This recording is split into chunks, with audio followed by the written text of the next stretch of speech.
Seigneur, parfois tu me demandes de te faire confiance, sans me donner toutes les réponses. Marie ne comprenait pas tout, mais elle a cru, elle a dit oui, et elle a laissé ton plan se réaliser en elle. Seigneur, donne-moi la foi de Marie, une foi qui ne doute pas de toi, une foi qui se remet entre tes mains, une foi qui accepte que rien n'est impossible à Dieu. Aujourd'hui, je choisis de dire oui, même si j'ai peur, même si je ne vois pas encore le chemin.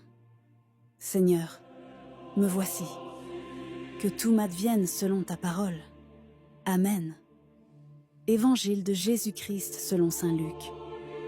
En ce temps-là, l'ange Gabriel fut envoyé par Dieu dans une ville de Galilée, appelée Nazareth, à une jeune fille vierge, accordée en mariage à un homme de la maison de David, appelé Joseph.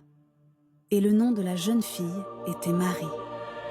L'ange entra chez elle et dit : « Je te salue, comblée de grâce, le Seigneur est avec toi. » À cette parole, elle fut toute bouleversée, et elle se demandait ce que pouvait signifier cette salutation.